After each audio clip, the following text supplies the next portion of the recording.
So, hello everyone. First of all, thank you very much for attending this 2022 Binance Smart Chain ChainIDE Developer Bootcamp.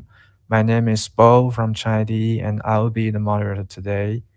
A few housekeeping rules before we get to started on our event today. The first, if you have a question, please type in the QA chat box in your YouTube live, and we'll select one or two questions. We will have extra time between each session. And second is please no spamming. If you're spam, it will be marked and moved from the event immediately. Okay, so I will do a brief introduction on this event, and then we will have our opening address for our bootcamp before the module 1 started. We all know that the GameFi industry started to boom rapidly this year, and Binance Smart Chain has become one of the most popular blockchains for blockchain gaming, primarily thanks to its cheap and fast transactions and thriving community. So here we are. The bootcamp is organized around GameFi, NFT, metaverse, and blockchain games. The bootcamp intends to provide developers with design and hands-on experience of blockchain games, as well as knowledge about NFT and GameFi. To speak more precisely, this event will not only provide the introduction level courses, but aim to escort developers while gathering for them the resources from ecosystem and life cycle of the blockchain games.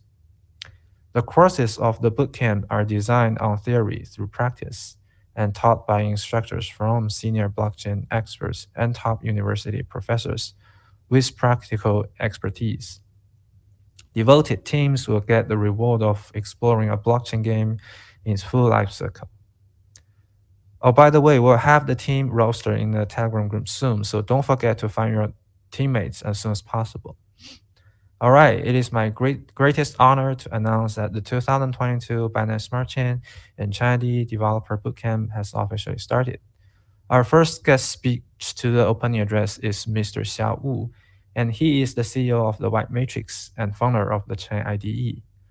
Mr. Wu, you may start whenever you're ready. All right, thanks, Bo. Hello, everyone. Welcome to Binance Smart Chain and ChainIDE Developer Bootcamp. My name is Wu Xiao, but you can also call me Ling, which is my developer name. I'm the CEO of White Matrix and founder of the ChainIDE. First of all, thank you very much for joining us. The Developer Bootcamp is proud to be one of the leading events created specifically for blockchain and Web3 developers. We have held developer activities in more than 40 countries in Africa, Indonesia, Vietnam, Russia, China, Canada, America, and many other countries. We felt proud of the global developer ecosystem we have built. We offered free 8-week comprehensive course called Masterclass with Binance to African developers, thus establishing a connection with the local developers and communities in the continent. The Binance Masterclass course has a view of more than 100,000 on YouTube and that helped more than 1,000 African blockchain developers, thus incubating more than 50 blockchain projects. We also co-host Rebase Hackathon, which gets grants and support from the Ethereum Foundation and more than 100 blockchain projects joining the events. There are a lot I can list. We are excited to see so many great projects grow up in these events. We have discovered that the blockchain industry has limited possibilities for expansion via pure blockchain technology from our community of developers. However, it is these groups of developers who have explored ultimate possibilities of the blockchain technology. From 2017 to today, I've seen plenty of talented developers pull off amazing feats. We can imagine that such developers are the drivers of the blockchain world, and it is the same developers who will be the pathfinders of the whole blockchain technology. As I said, I really appreciate that the developers from different countries can connect through this event. We strive to support the blockchain ecosystem and grow up together with these communities. In the Developer Bootcamp, we invite guests from both academic and industry areas. We hope to provide an insightful program over the next 3 weeks. I hope you all enjoy this event. Thank you. Thank you for the speak, Ms. Wu. Next honored guest is Mr. Li Zhu, and he is the coordinator from BSC ecosystem. Mr. Zhu, you may start whenever you're ready. Thank you, Bo. So, hi everyone, this is Li Zhu or LZ from BSC. So huge thanks for ChainIDE for inviting me to this opening, where I will be able to share some insights into BSC and what we do at BSC. So maybe I should start with a short introduction on BSC. BSC is BSC is an Ethereum virtual machine or EVM compatible blockchain built to support smart contracts. Its design is based on Ethereum's GIF client, with the main difference being that BSC offers a higher gas block limit and a faster block time. So in non-tech talks, this means that BSC processes transactions cheaper, faster, and it also allows projects from Ethereum ecosystem to function natively within BSC. So this relates back to the point where Bo, the moderator, mentioned about GameFi being prominent on BSC. This is due to this technology. So some highlights that often go unnoticed. BSC is actually the largest decentralized blockchain by daily active users and transaction volume. So we are doing about 1 million in daily active users and about 5 million transactions daily. So we ended last year at 2.14 billion transactions cumulatively, and right now we have over 1,200 projects on our ecosystem. So this event, we are honored to be co-hosting this alongside ChainIDE, and what we really aim to see out of this program is two things. Number one, new innovations being born. So DeFi, MetaFi, even cryptocurrencies. I personally think that it's still in an infancy stage, and we need to see creative applications that solve prominent issues that is barring the non-users from entering. Secondly, fostering a community spirit. The nature of blockchain is openness, transparency, and inclusivity. The space that we are in is an interesting one, with groundbreaking applications developed every so often. The seminars that you'll encounter in this event, plus the interactions with the community and the developers, will give you the effect of 1 plus 1 is greater than 2. So I also have to add here that the BSC mission is to bring the next 1 billion user to crypto, and it will have to be done through education and then encouraging mass adoption. Not only that, there's a wide variety of support that BSC is able to provide to promising projects. Check the BSC official Twitter account at Binance Chain for relevant updates. Considering the limited amount of time I have, I will jump right into sharing some information about BSC's MVB program. So the Most Valuable Builder program is a flagship accelerator program for BSC projects. In this program, you can expect masterclasses from domain experts, fireside chats with big name VCs, and the best thing of all, top performers in this program will receive investment offers from BSC 1 billion growth fund. We have a star-studded lineup of industry leaders on the committee, and the participants of this program will gain access to a lot of knowledge to build, scale, and grow their startup. So in this round of MBB4, we are focusing on quite a couple of key categories. So one of them is Web3 infrastructure, and we are going after advanced DeFi Lego and also MetaFi tooling. So yeah, I've shared a lot about MVB, but here's a question. What does this actually translate into? So in the past 3 MVB seasons that we held, we've worked closely with Binance to fast-track listings for the most promising projects, including but not limited to TrendChess, Mobox, BinaryX. Not only that, projects has received funding, either from Binance Labs or BSC funds, and some even benefited from the BSC $100 million liquidity incentive fund. So considering MVB4 is live, what are you waiting for? So we will be supporting this event quite heavily, and we will be noticing the projects in this event as well. So we look forward to hosting a wide variety of innovative projects to build this ecosystem together. So I will hand it back to Bo Yang. Thank you so much. Thank you for the speak, Ms. Zhu, and we will move to the module 1 for our bootcamp course. The module 1 is about the crypto arts and NFTs. The module will help you understand the development of potential NFT in different fields such as fashion, gaming, social networking, etc., and break the inherent thinking and broaden the creative ideas of the project. The first topic is about fashion NFTs and what's next from Professor Beckman. He is the CEO of DMA United, and he is also the professor at New York University Stern MBA Marketing. Professor Mark, you may start whenever you're ready.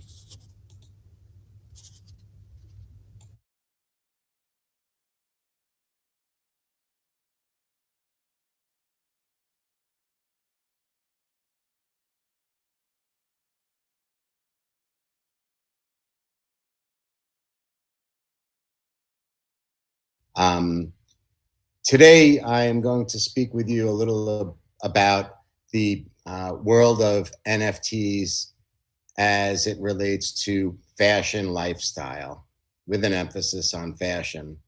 But before I start, I want to tell you a little bit about who I am and what we do. So, as mentioned, I am the CEO of DMA United, and for more than 2 decades, we've been building a premier branding and advertising agency that specializes with some of the most luxurious and aspirational brands on the planet, from Karl Lagerfeld and Tom Ford to Carhartt. We work with Sony Music, Warner Brothers Entertainment, Pepsi. We even work with Nelson Mandela's family. And effectively, what we do is we build strategy and execute with our partners across various communication platforms. And what this has done over the past 2.5 years for our agency is brought us quickly to the forefront of Web3, specifically as it relates to fashion. So some of our recent programs that everyone might be interested in, if you like fashion or that you might have seen, we've partnered Gucci with Azed Jean-Pierre. We've partnered Kith with the House of Mandela, Karl Lagerfeld and Puma. We put MAC Cosmetics into a program with Puma. And recently, if you saw the film with Space Jam 2 and LeBron James, we put together a global program with Amongst Few. We've done a lot with the NBA. We've built their entire fashion vertical with programs surrounding the Kooples, Zadig and Voltaire, Jeremy Scott, and other brands. And of course, we get very involved around sports, but at the intersection of fashion, style, and design. So we put together a global program surrounding the World Cup with Pepsi and Bang & Olufsen. So because of our connection to fashion, we've been building a lot of different strategies now in the fashion lifestyle space. And some of the programs we put together are with media entities like Condé Nast, with fashion brands like Carhartt, with premier modeling agencies like IMG, NARS Cosmetics, and we're getting ready to launch a really interesting program with the Glen Rothes, a $3,600 limited edition whiskey. We also do a lot in the charity space. So we've created programs with NFTs for Parlay of the Oceans to benefit Save the Chimps around Earth Day and the Trevor Project. So some examples of the programs we've activated on a global scale. With NARS Cosmetics, this was an incredible program. We brought in 3 artists from all over the planet to activate. Nina Kravitz is a DJ from Russia, and she was the first one to activate. We brought Sarah Shaquille in from London, and we brought Azed Jean-Pierre in from right here in New York City. And the program launched.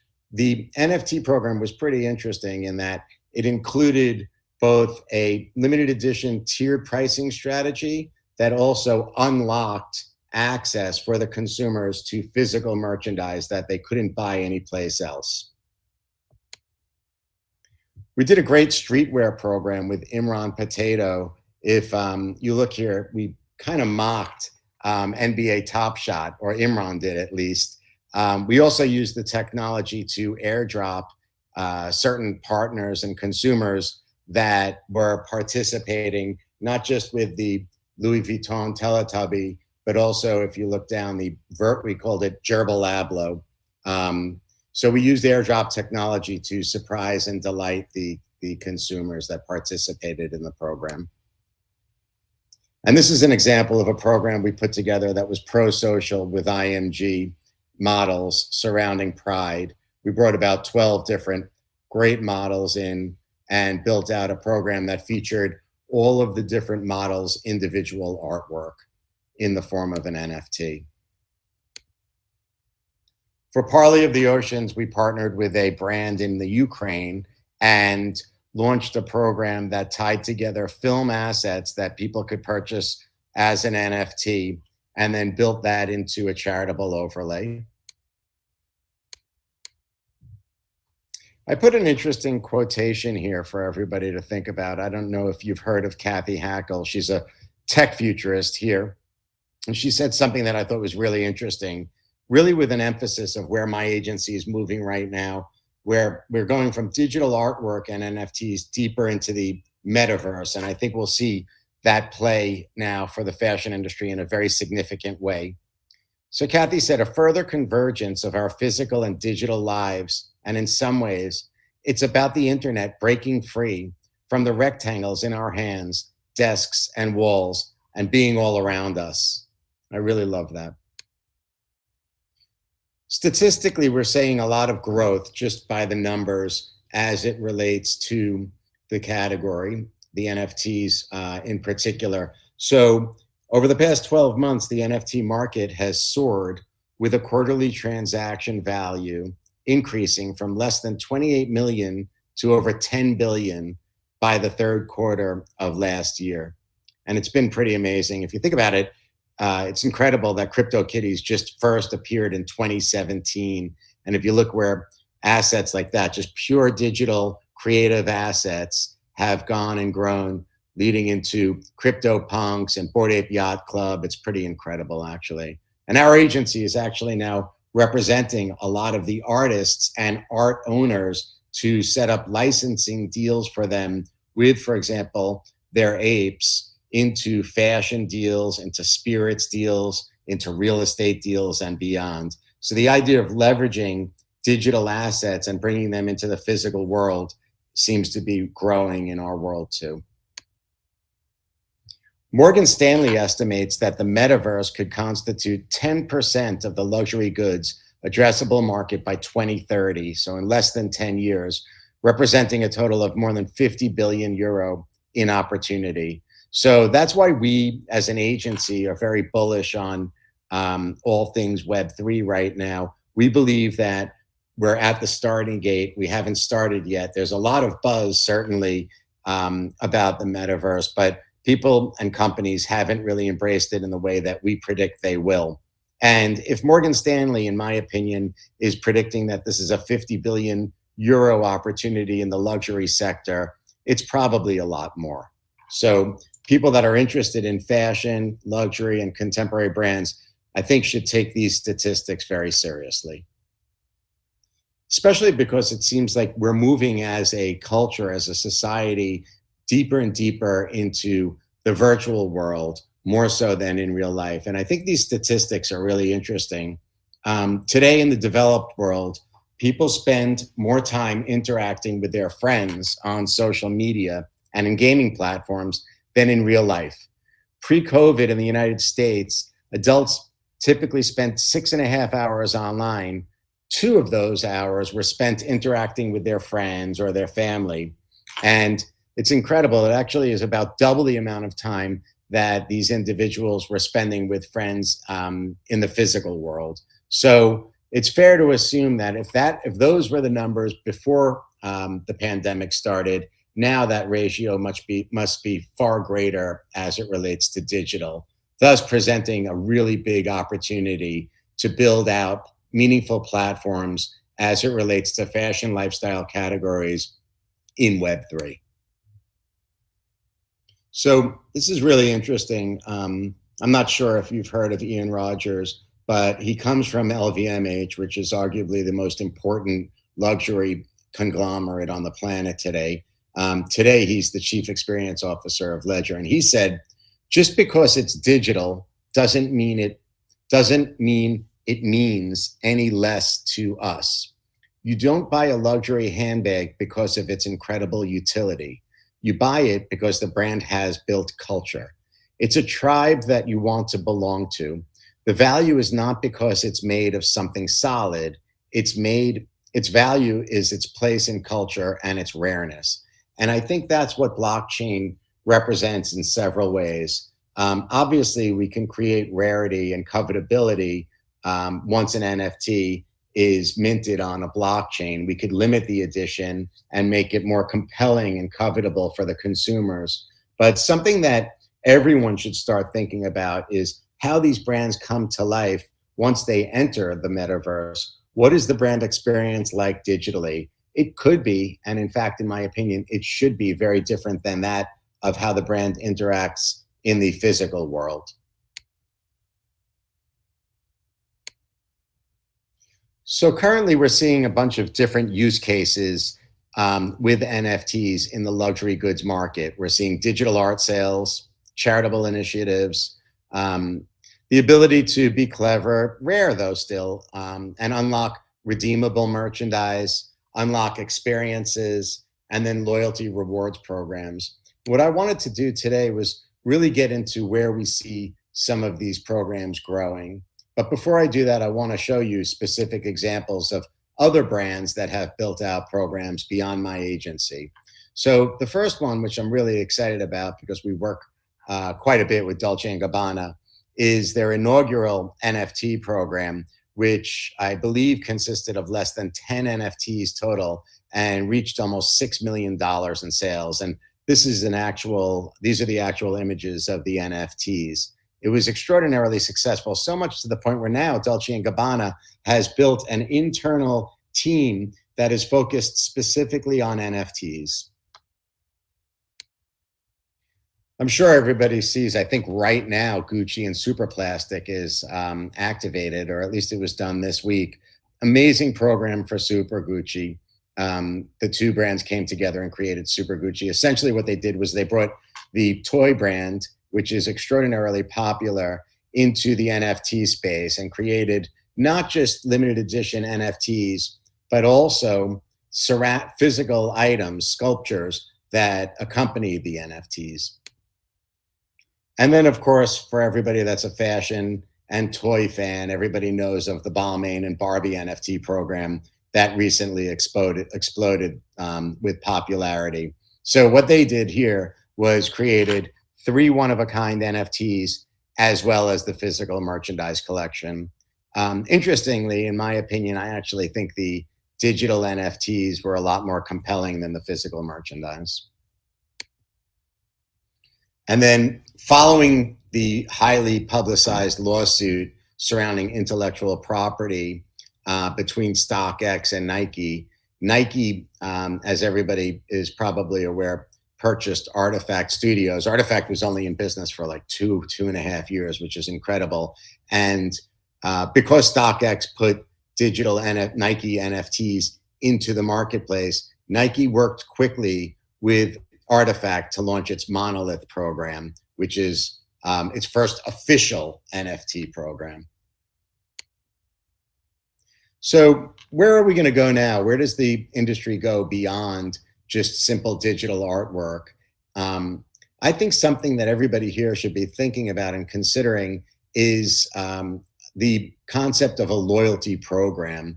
Worldwide, it's well established that in fashion and luxury, loyalty programs don't work.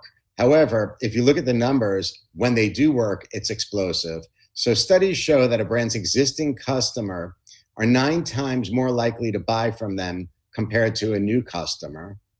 And on average, existing customers spend 31% more than new ones. So if a brand could lock in a consumer vis-a-vis a compelling loyalty program within the metaverse or on Web3, it could be compelling. And again, right now, there is no good loyalty program or successful and sustainable loyalty program that we've seen in Web3. So we considered different ways that a loyalty program could be activated, different levers of activation from a brand's perspective, and how creatives, developers, and people thinking about the space could go at this program. And if you consider a very narrow vertical, it's pretty compelling because you can create digital artwork, which of course could be of value on the primary and secondary marketplaces. You could create collaborations, which we all love, we've grown to love. And as a member of the loyalty program, you can have access to that limited edition merchandise. You can also gain access as a member of the loyalty program, first access to new collection launches, and then of course access to physical world shows and exclusive services such as meeting creative directors and having fittings with her or him. The other idea though, that's an interesting, the last point is an interesting point of inception, because here I'm highlighting, if you see, NFTs to purchase, but what's not happening often is rewarding people with NFTs after they do something that the brand or the company encourages. So for example, we can use NFTs to shape consumers' behavior, great spending habits, bringing people into the physical store, as well as activating pro-social initiatives. And even more compelling is the concept of the direct communication, the direct channel between the brand and the fan for marketing purposes. It's a whole new way of capturing data and communicating directly with the consumer. And it's pretty powerful, especially for emerging brands and young brands that don't have the ability to have a robust CRM program.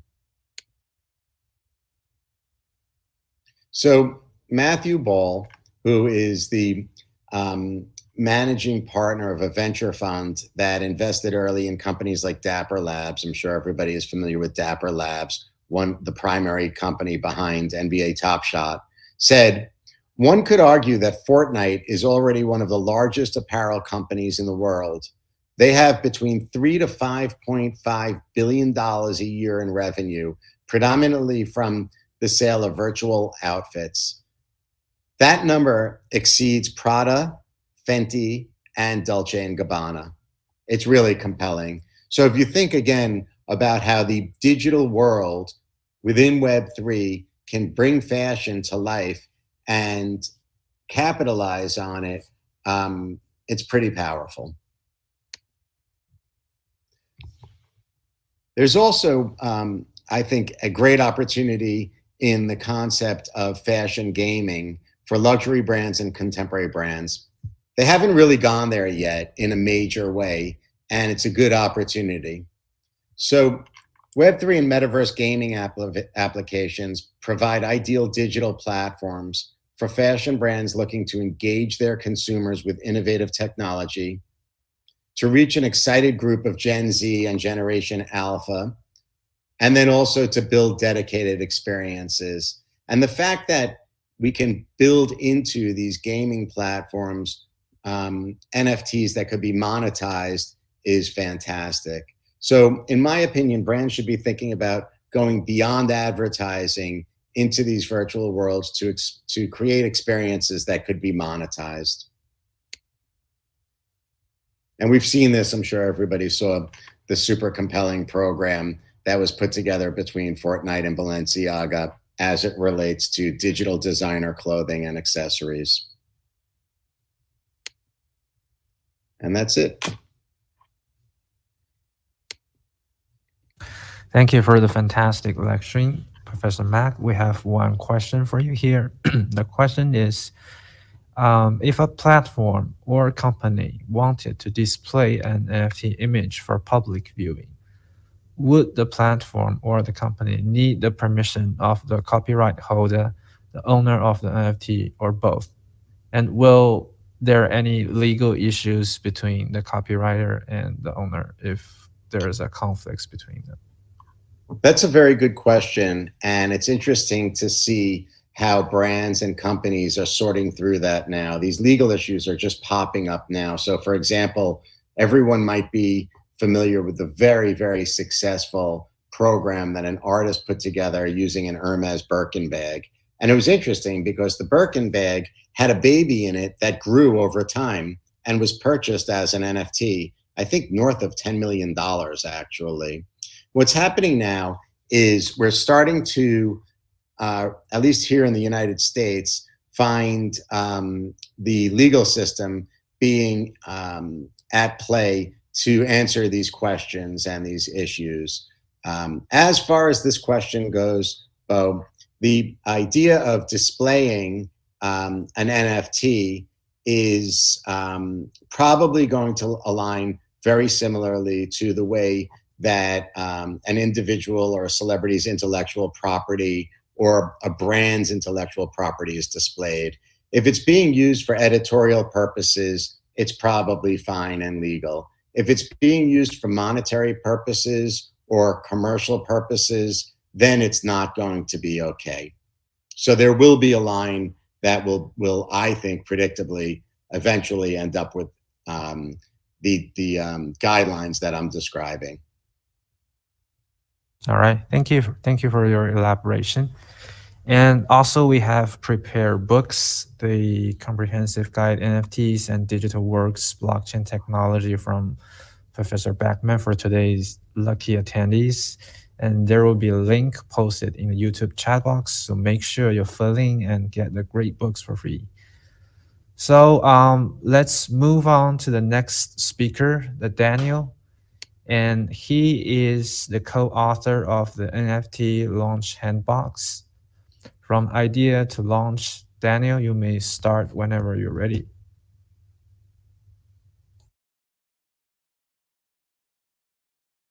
Most exciting things to have something that you... Hello everyone, and thank you for listening and tuning in. My name is Daniel, also known as Frankincense in the Discord, and I've actually joined the Matrix World team recently to help out with the community, the content creation, writing blogs and things like that, which is very exciting. So thank you for having me, and I can't wait to talk about a really interesting topic today. Now that topic is talking about launching your own NFT project. Now, unfortunately, I've had quite a bit of experience previously with launching NFT projects. I've actually been the co-author of an NFT launch book. I've helped launch projects on Cardano and Solana, and more recently, I'm actually working on my own project with some mates on Ethereum. Now, that's actually a really important point to make. When you're launching your product, where is the market? Where are the most amount of buyers of your product? And at the moment, we can look on Dapp Radar and some other analytics websites, and majority of people are buying on Ethereum, with the top 4 marketplaces being Ethereum. So the other interesting thing is NBA Top Shots and on Flow is actually in 5th place on Dapp Radar as well, which is great to see Flow is up there. So today, to give you a brief overview of what we're going to be talking about, there's 4 main topics we're going to dig into. I'm going to tell you right now, they are foundations. So market research, having a meaningful cause. What are you building this project on? What is the story behind your project? The second thing we go into is your building phase. So that's everything from building your team to building your artwork. The third phase we look at is preparing. So preparing your community, preparing your marketing methods, preparing everything that kind of goes out to your wider audience. And lastly, the most important, or the most exciting part, I should say, is launching your project. So we go through the reveal process, we go through engagement post-launch. How do you keep that community engaged and active as well? And it actually is very challenging with so many projects being released. But I can tell you it's one of the most exciting things to have something that you own and something that you're releasing to the greater public. So please don't let that scare you away. There is a lot of projects out there right now, but if you are passionate, you need to go and give it a go. Now, most of the things that you're seeing, reading, or hearing today are actually from a book that I co-authored, and it's called The NFT Launch Handbook, From Idea to Launch, and that's on Amazon, so feel free to have a look at that if you do want to. Now, really quickly, I just wanted to mention, you might be thinking to yourself, but Daniel, there's thousands of NFT projects. There's so many out there. There's so many people that are releasing their projects. Why should I release one? Now, I think if you're really passionate and you're an artist and someone that's got a creative idea, that's a big enough reason in itself. But the other thing that I want to mention right now is that still a lot of people don't own NFTs. If we look at the total circulation of cryptocurrency wallets, there's only a small amount that actually own NFTs. Yeah, so there's still a big market yet to be buying into NFTs. And we've seen the mass adoption from large mainstream companies that are actually coming into NFTs as well. So I don't think it's going anywhere, and I think you should think that it's not going anywhere as well.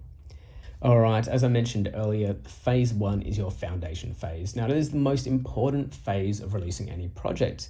You go over, do you have a viable product? You look at who your target audience is. We also look at if you're trying to enter a market that there's already thousands of similar items like that. But the first thing I wanted to talk about whenever you look at releasing something, and this is to do with any product in the world in life, you look at to see if you're entering a saturated market. And what I mean by a saturated market is, are there already thousands like that out there? And there's 4 different parts of a product life cycle, and they are introduction, so that's where it's just starting off. There's a growth phase, a maturity phase, and a decline phase. Now, the first one is your introduction phase. So that's when there's not many similar projects like yours out there. And we're going to ask you a few questions in a moment to figure out if yours is in that first phase. The growth phase, that's when there's a few different ones out there. There might already be a couple of projects launching, and that's a really great time to launch your project if there's similar products to yours out there, because you have something to compare. You understand how the market reacts to a certain topic or a certain idea. Then you have your maturity phase, and that's where saturation hits. Now, I'm going to give you an example of saturation. This is a real world example. Chances are right now, you and I both have an oven. You're probably not looking to buy another oven. That's a saturated market. There is no point in releasing more ovens because lots of people already have ovens. But, and I'll give you an example in NFTs, it's like releasing an ape NFT right now. There is thousands, there is hundreds of ape NFTs. So if your project is going to be an ape NFT, I strongly suggest you think differently and do something different. And the decline phase, that's when there's thousands and thousands and people aren't interested in apes anymore and it's going down in that last phase. So before you can determine what phase your product is in, you need to put your project into kind of buckets or categories per se. So if I was to release let's think about a cat NFT that waves to you and it's going to be on a Solana blockchain, my category would be animated animal Solana. And from there, I can determine what phase I'm in. Am I in the growth phase? Is there other similar projects to my idea? Am I in the maturity or am I in the decline phase? All right, it's time to dig into a few places that you need to go searching to see if there's other similar projects to yours out there already. And of course, we're going to start with Twitter. We're going to look at what is the similar projects on Twitter, look on Instagram, go on Google, just do a general search to see if there's anything similar out there. And lastly, you do want to look on trends.google.com to see what other people are searching for and see if there's people that have actually released something similar or you're the first one to come up with a great idea. Now, typically you might find a few similar projects and that is completely fine. That's when you say you're still in that growth phase. But you've seen another similar project and you go, Daniel, I don't know if I'm going to survive. Well, I'm going to ask you a couple of questions to see if I can help you figure out how you're going to be better. And first of all, we need to start by figuring out who your audience is. So the questions I'll ask is, who is your target audience? What problem am I solving? The typical age is, they care about, they spend money on, their professions are, their personalities are. And these are all great questions to figure out who is your target avatar. Now, your target avatar is the one that's going to be spending money. And I suppose you don't want to create a product that's going to appeal to people that can't actually afford your price range or where you want to set your price. Now, once you figure out those details and who your avatar is, and you've seen a couple of similar projects, and that's completely fine, but you need to confirm how your product is better. So make sure you list a few different ways, get the pen and paper out and write down 5 different ways that your project is better if you see anything. And this is when it starts to get really interesting. Now, I talk about a meaningful cause. Now, a lot of people see a meaningful cause come along with projects these days, and it might be something like a charity donation. It might be education, it might be information or access to something. So when we speak about a meaningful cause, it actually speaks to the emotional part of the brain and gives someone another reason to look at buying your project. So when we think about my cat NFTs, it might be that every 1,000 NFTs sold, I actually adopt a cat and I make another cat live with me. I'm gonna have thousands of cats, I can tell you that. So at this point in time, you've decided what your NFT is gonna be. You now know who your audience is, who you're appealing to. You've confirmed there's not thousands of other similar projects out there like yours, and you're not entering a saturated market. The next part of your project, or what you need to do next, is actually come up with a bit of an identity. So things that we want to talk about is coming up with a super catchy name, something that people are going to remember in weeks' time. You need to go across to Twitter, Instagram, TikTok if you want, and obtain all the handles that you need.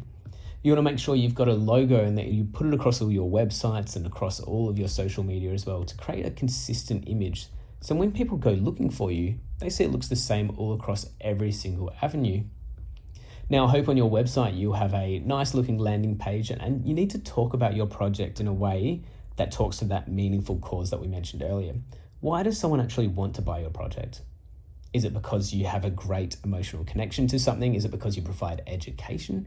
Is it because you provide early access or access to projects that are yet to be released? You can decide what your website has at the start, but it needs to be that piece that catches their attention straight away. There's a couple of other key items that you do want to consider having on your website, but at this point in time in your journey, they're probably not necessary. But just for listing them, let's talk about them right now. So you're going to make sure you have a roadmap, a clear, concise roadmap, which we talk about a little bit later on, about what you're going to be providing for your audience in the future. Next thing you want to have is looking at who your team is. Now, I don't mind if you're doxed or not. That is totally up to you. And when I say doxed, I mean revealed, so people know who you are publicly. But what I want you to do is have a description about who is helping you out. So whether you have a developer, whether you have a marketing specialist, whether you have an analytics guy on your team, that's completely fine. Make sure you do have something about the people that are supporting your project.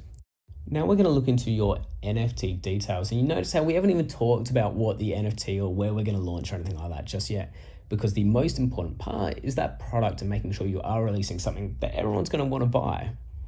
So what we're going to look at now is the blockchain. So what blockchain do you choose to release? And that might be a personal choice. It might be that you prefer Flow because it's cheap, it's fast, it's accessible. It might be that you like Ethereum because there's a lot of people that are buying items on Ethereum.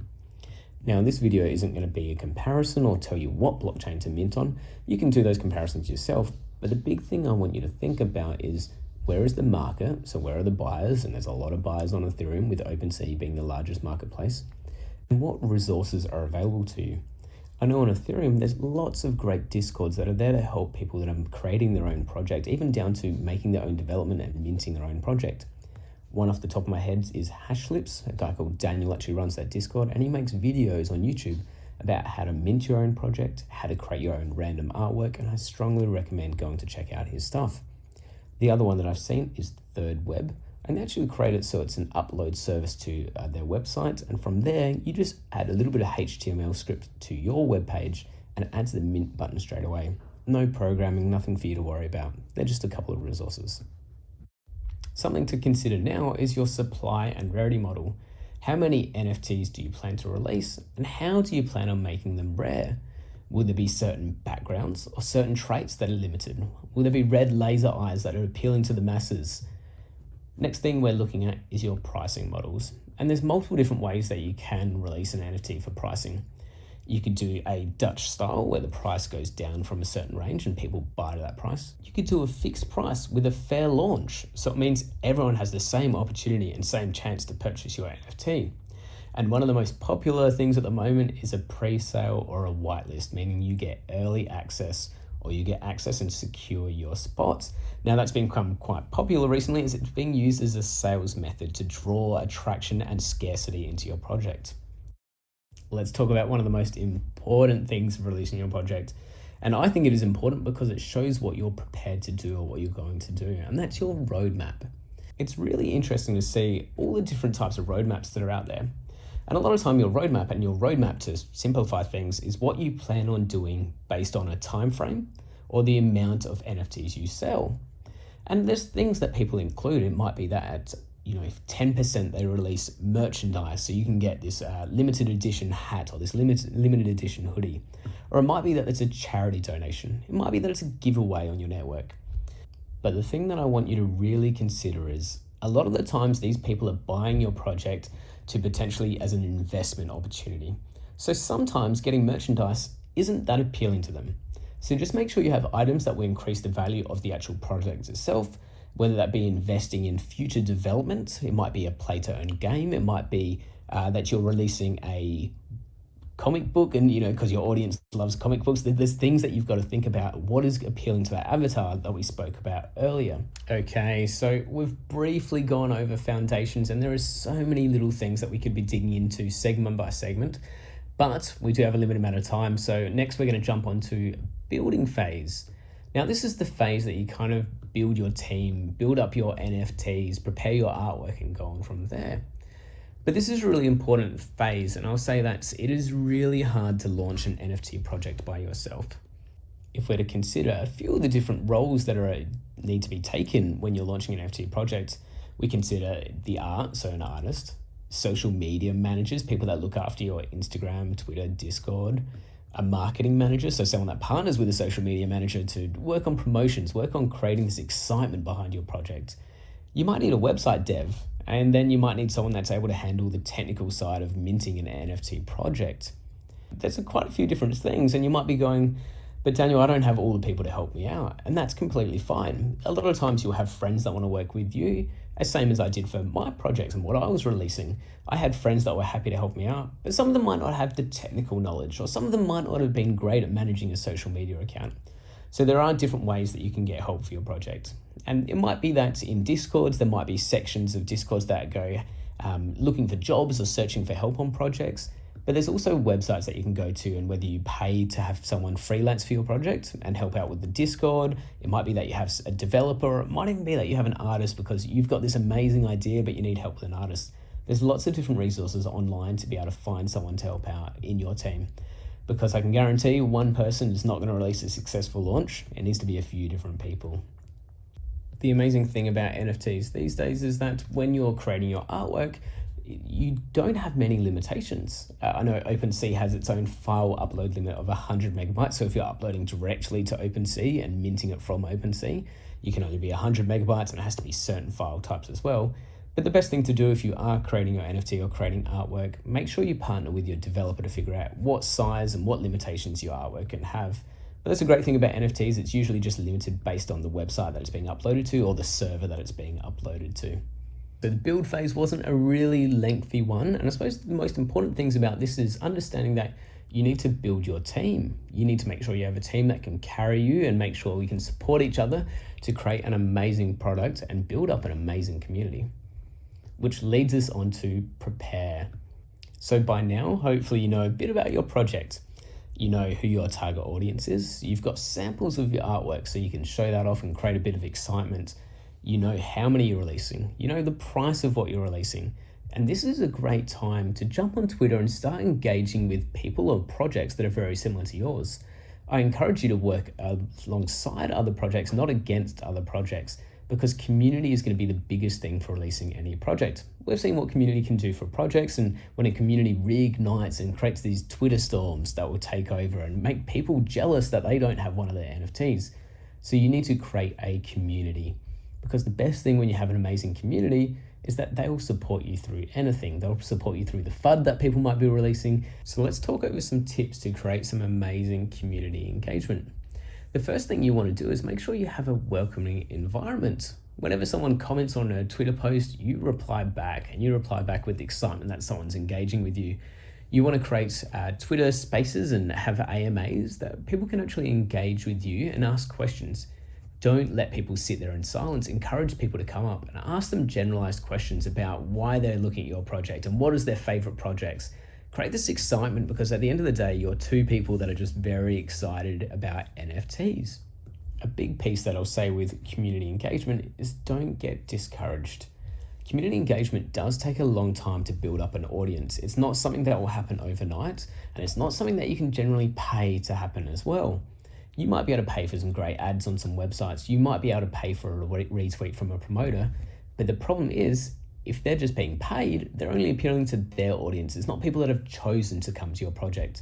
So be careful when you're paying for promotions, and make sure there is someone that's a very similar project or a similar mindset to you, so they're targeting the right audience. So now you're starting to develop a bit of a community. People are starting to notice you. Now's the time when you want to create a bit more excitement again. You look at things like doing giveaways, and maybe it might be something as simple as a retweet competition on Twitter for a whitelist access or pre-sale access, or it might be that limited edition merch that we mentioned earlier. It might be that they get access to that. You can do competitions or things like meme competitions, treasure hunts to find certain things on your website or on Discord. It might be, and this isn't one of my favorites because it does something that might be a little bit spammy and it might create a bit of spam, is like Discord and invite trackers.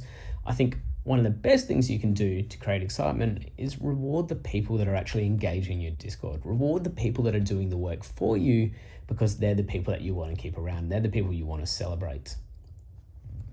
Now, a big part of your prepare phase is of course going to be marketing. And marketing can be quite challenging because a lot of marketing agencies you'll reach out to, and this is very transparent, they'll come back with a quote that's anywhere from $20,000 all the way up to $60,000 to make sure your project sees the most amount of eyes. But there are some things that you can do that is free. And we're going to talk about those right now because they are the most important, the things that you can do in life for free. The first thing that you can do for free promotion or free eyes on your project is update all the NFT launch calendars. Now there's probably 10 to 15 different launch calendars that will get quite a few eyes on them. So make sure you update all your details there. And typically the details we're talking about is your project, the description, how many, what the price is. The other free place that you might want to consider is Reddit or even Medium. On Reddit, you can engage with posts and comment on certain things. Post in as many Reddit subreddits as you can to get some engagement and create some excitement. And it might be simple things like asking a question. Hey, what do you think of my NFT projects? Hey, I've got this coming up on this date. Can you check it out and let me know what you think? Create a question or create an environment that engages people to come in and talk to you. As I said, Medium is also another great place to create free articles that people can see and engage with yours. And another thing that people don't do is actually comment on other people's Medium posts or highlight certain sections so you actually get a bit of engagement in that way as well.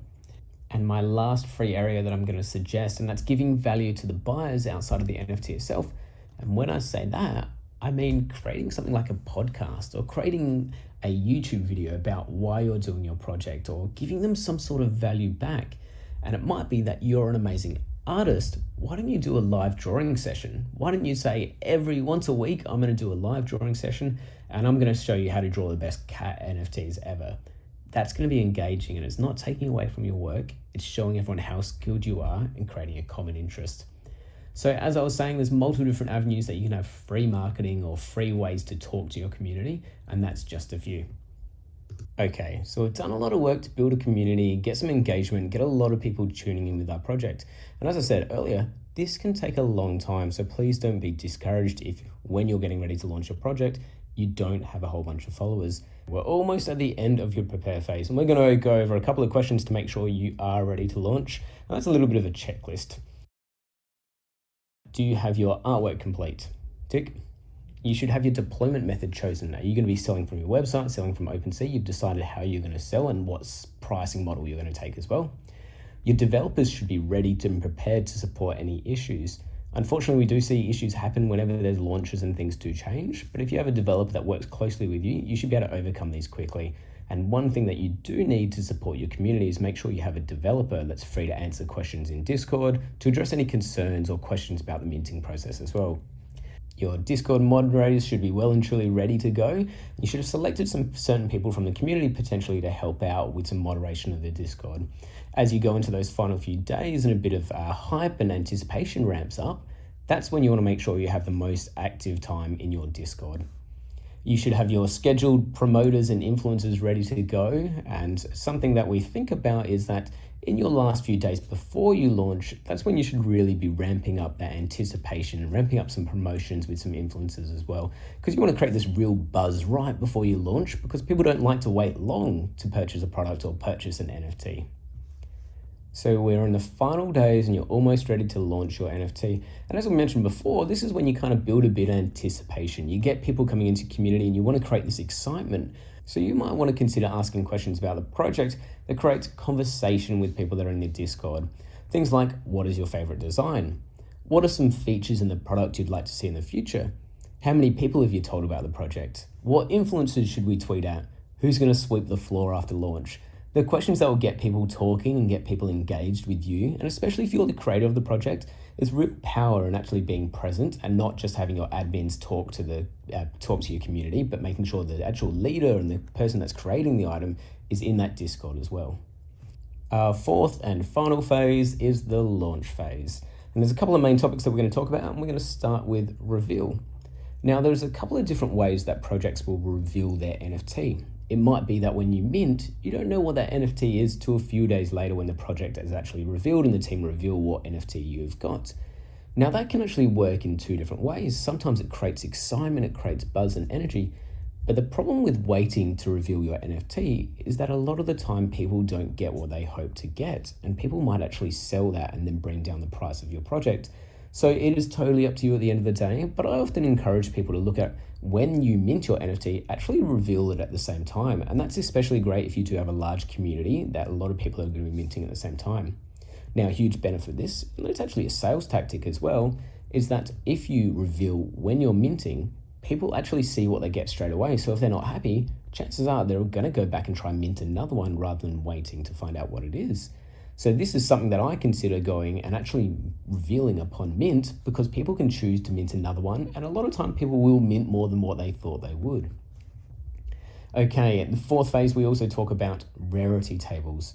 The first question, one of the first questions you're going to get as soon as someone sees their NFT is, how rare is this NFT? So I encourage you to make sure you have a pre-prepared rarity table if you do know what rarities are or what is the rarer traits. Make sure you have that prepared to share with the community straight away. If anything, I encourage you to have it uploaded to your website as soon as possible. Now, this is, again, is another method for people to look at what they've got and compare it and go, should I mint another one in the chance of getting something rarer? So if you don't have that upon reveal, then there's a chance that you're missing out on someone going, should I mint another one? If you've ever been a part of an NFT launch and when the minting process is going on, and also the reveal process as well, you'll notice that sales will tend to go up and down, and it depends on how engaged the community is. And that's a key part to this. We talked about engagement leading up to your launching, but we also want engagement to continue and actually drive almost harder once you've revealed your NFTs. You want to make sure, and we've talked about this a couple of different times, that your Discord has a lot of moderation. There's people there ready to answer questions and remove any FUD or fear, uncertainty, and doubt that might be produced by people that maybe didn't get one of your NFTs and they're a little bit sad now. This is when I would also consider looking at doing some giveaways, doing some retweet competitions, and more things that we talked about earlier when we're talking about that engagement, because what you want to do is bring new people into the community at the same time by potentially doing giveaways, and that creates some excitement and still gets people talking and engaging with your project even after it's been minted.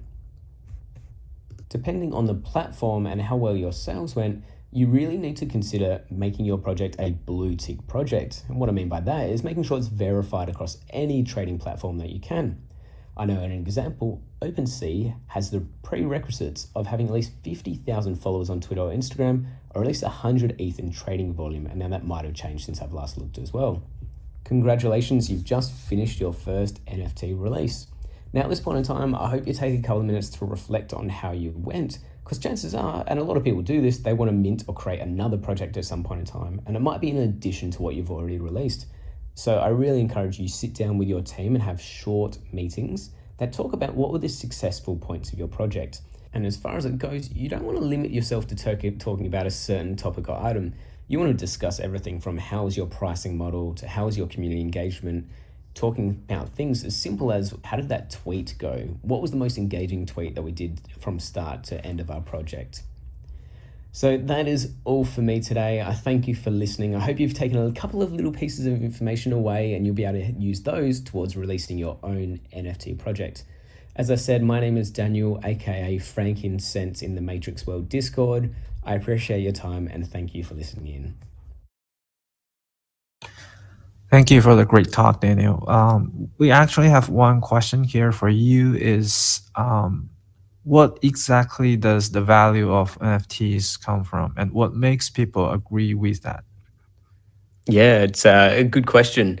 I think it depends. So there's a couple of different values that I look at, whether it be an investment opportunity. So I think people look at them and go, hey, what's in their utility? What's in their roadmap? That's actually going to bring value to the project later on. So people look at that and go, hey, there's going to be something, and I'll give you an example, like a play to earn game. So they go, okay, this should increase in value, and they compare it to what else is in the market at that point in time. The other one is, so you've got your investments, that's what we're just talking about then. But the other type of people that we look at is appreciative, or it might be someone's an artist or someone that has popular, like is already popular and has that appreciation already. So the value is kind of determined in two different ways. One, it's looked off the utility, which we just talked about before, or two, it's based off what is already out there by artists and its appreciative value. So it's really hard to determine what the price of an NFT should be. I suppose a lot of people compare it to what's already out there or similar there. But the thing that I would look at is just, is it an investment that has utility, or is it something that's appreciative because there's a great artist that already has this background that everyone respects? So to answer the question, what determines the value, it's really hard to put a set price on anything or what it should be. But yeah, mainly it's investment versus appreciative value.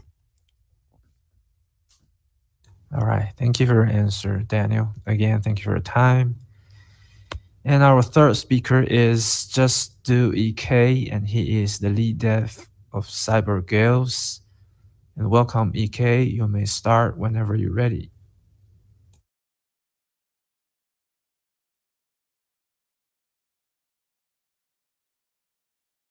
I am Just Do EK, lead developer of Project CyberGirls NFT. Let me introduce myself first. I am currently working on Ethereum smart contract development task as software lab researcher. I was a former Microsoft student partner and also won an honorable mention prize from Global DeFi Online Hackathon. The partners for the hackathon are as follows: VegaX, Constellation, GBV Capital, Ember, QCP Capital. Now I am working as a lead developer in an awesome project named CyberGirls NFT. Let me share you the P2 game trailer of our project. Hope you enjoy.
Now, let me introduce our project.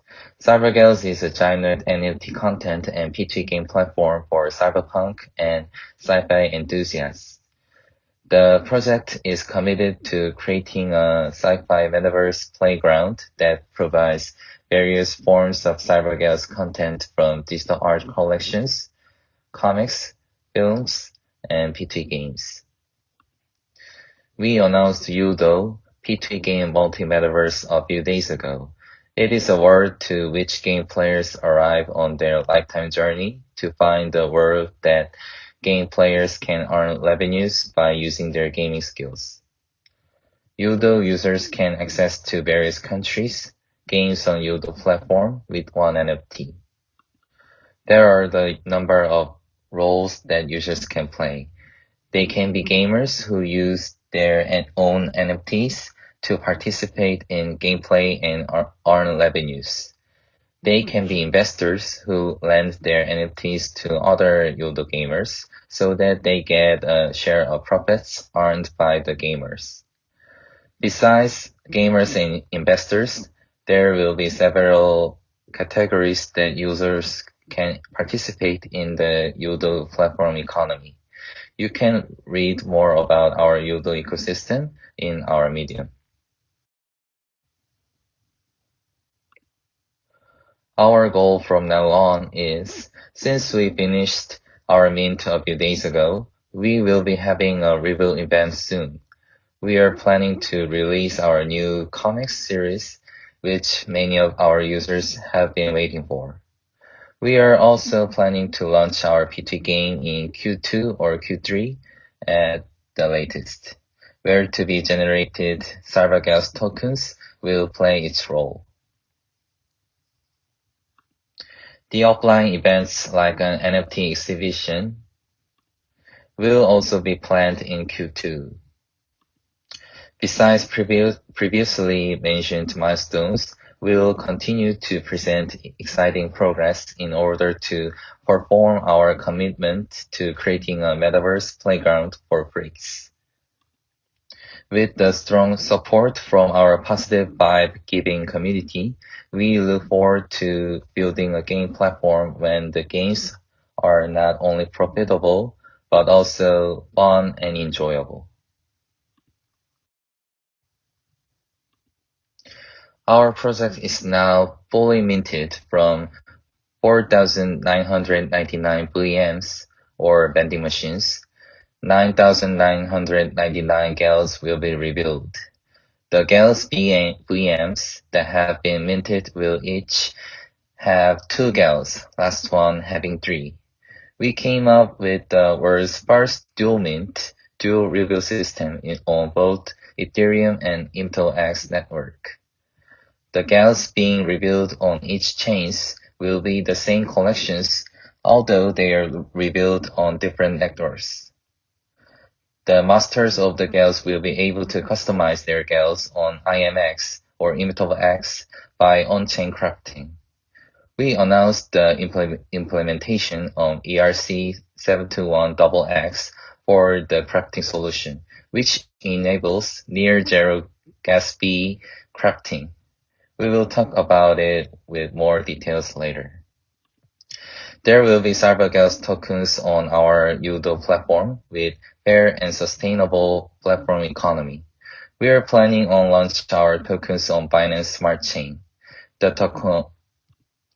tokenomics will be out soon once we have all the specific details confirmed. Let's move on to some specifics such as our terms, chains, etc. We'd like to let you know that all content related with Sarvagals are protected by digital collectible terms to protect your pride and dignity as Gals Masters. Sarvagals team has specified the legal terms of Sarvagals NFT in its smart contract. No one, including the team, can interfere or modulate. So, what's special about Sarvagals? We are a multi-layer project. We will be minting our gals from Gals vending machine on ImtoX and on Ethereum. So, what is ImtoX? ImtoX or IMX is a layer 2 blockchain protocol for trading Ethereum NFTs that provide users with instant trade confirmation, massive scalability, and no gas fees while preserving user ownership. ImtoX aims to make minting and trading NFTs as simple as trading existing digital assets. This layer 2 platform features complete integration with the Ethereum network. This technology allows users to have familiar experience as they had the Ethereum network on IMX. The users can use existing Ethereum wallets such as MetaMask, since ImtoX is built on top of Ethereum. IMX also can solve gas fee problems that are caused by Ethereum network backlog. The gas fee paid on IMX is close to zero, so that users won't need to pay the high transaction fees as they did on Ethereum if the users conduct transactions on ImtoX. Among the number of benefits that ImtoX can offer, Ethereum friendly user experience, and zero gas minting are the key reasons that CyberGas decided to use Immutable X. In the meantime, Immutable X announced that the platform aims to achieve carbon neutrality for NFT minting. Team CyberGas fully supports Immutable X's movement for supporting environmental sustainability, because the team also hopes for the better state of the future in AD 2136, the time period of CyberGas. Now, let's move on to Arweave. Most of your NFTs are stored in centralized storage, including cloud storage services provided by corporations. Developers code NFT images in the storage to display them on web apps. During this process, databases of these NFT images are under the control of all centralized systems. If a centralized cloud server is hacked or URI is changed as developers change codes linked to NFT, your NFTs will show nothing or completely disappear. Here are some examples. Case 1, file data tampering caused by hacked centralized cloud server. Centralized servers tend to be more vulnerable to hacking risks, as a single central unit coordinates all the other one or more client nodes in the system. It could be an old-time story, though you may have heard about the Dropbox hacking incident in 2012. When hackers attack centralized servers, files on the servers can be changed or removed. If the files are stored in a decentralized cloud system, the file data is distributed and synchronized in multiple independent servers at different locations, which enable the system to reduce hacking risks. Case 2, URI change led by code modification. NFT associated codes can be changed and amended anytime when developers change or update URI codes. To raise awareness about this issue, Raccoon Secret Society turned all their Raccoon NFT collections into piles of bones. To mitigate these kinds of vulnerability risks related to centralized cloud system, CyberGals deployed the distributed IP address Arweave. All files and metadata of CyberGas NFTs, including codes, NFT properties, and images, are uploaded on Arweave permanent data storage. Thereby, Gales NFTs will never be at risk of disappearing, and the holders will never face 404 error messages.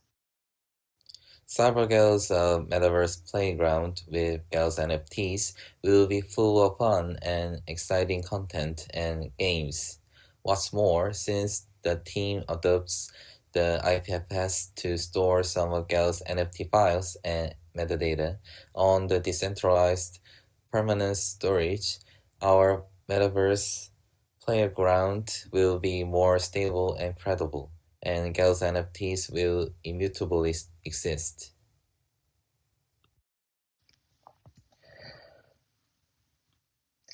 The virtues of blockchain technology include enhanced transparency, credibility, and immutability, as the technology features also allow network data to be traceable and verifiable. Among several virtues of blockchain technology, CyberGas team puts fairness through transparency as a priority value throughout the entire business conduct. One example of this would be metaverse.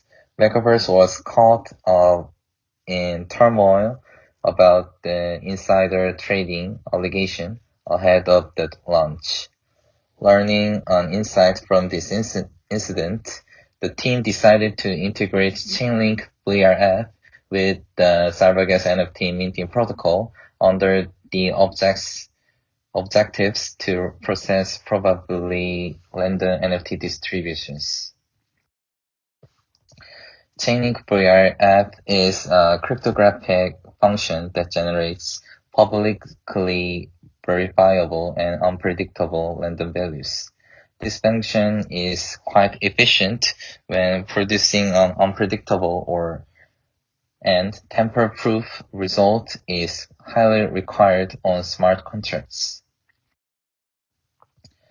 Cybergas Dapp team wrote a code that all distributed random values for minting to be generated via Chainlink VRF, which means the team cannot manipulate and foresee which Girls NFTs are to be minted before NFT distribution is completed. This will ensure us to fulfill a high level of transparency in the market while gas masters experience truly fair user experience. Aside from these technical aspects, Cybergas team will continue to foster trust with our communities and partners at every step of our way. Finally, the ERC721XX. ERC721XX is an implementation of ERC721 with immutable X L1 and L2, or Layer 1 or Layer 2 bridging. With this standard, L1 assets minted from Ethereum are recognized by immutable access APIs and can be moved to L2. Until now, only assets minted from immutable X or L2 were able to move through the L1-L2 bridge. The advantage of Layer 2 proposed by immutable X is that assets can be transferred immediately with little or no gas. As the industry grows, high-level actions such as crafting, synthesis, and combinations will take place here without worrying about fees. Even so, Ethereum is yet more familiar to the existing crypto public and cannot be ignored since it owns large applications and integrations. OpenSea is one of them. To support both layers, we had to respectively create 2 minting contracts for each layer, and then take measures such as burning assets in Ethereum and minting new immutable assets in the backend. However, this is a huge waste of distribution costs and user fees. Also, this ends up having to manage 3 collections, not one. One is Ethereum minted, and immutable X minted, and last, L2 migrated. And ERC721XX fixes this. You've all heard about ERC721A, an improved implementation of the IERC721 standard that supports minting multiple tokens for close to the cost of one. After going through Azuki's ERC721A by Chiru Labs, we also introduced ERC721AX, which features ERC721A on ERC721XX to add value to this amazing technology solution. ERC721AX is another specification that adds the features of ERC721A on ERC721XX. So that's the ERC721XX. What do you think? We welcome new allies to apply ERC721XX for their Ethereum with L2-based project. If you're interested, you can check the details from ERC721XX website and GitHub. Please take a look. And let me introduce another builder of this ERC721XX proposal, Alti, the creator NFT platform. Alti is a creator NFT project that has a plan to build a creator community. They are making a product where creators can increase influence and become influential as well in the Web 3.0, enabling renowned creators from the legacy market, especially from the Web 2.0, to become predominant in the Web 3.0 and produce economic value. Alti is special because what Alti is trying to do here is establishing a connection between the existing creator market and the new Web 3.0 market. Alti is also overcoming limitations in the fandom industry by building creators' value with fans being able to contribute to their creators' success. And guess what? Alti uses NFT crafting feature as well. With Alti and fellow ERC 3.3 ERC 721XX allies in the future, CyberGirls will continue to develop ERC 721XX proposal and expand its ecosystem. Here are the links to our social channels. If you want to get to know more about our project, visit our website or send a DM on Twitter or Discord, or feel free to send an email. Thank you for listening. This is the end of my presentation. To conclude, let me share you a concept video of how our crafting solution will look. Hope you have a wonderful day.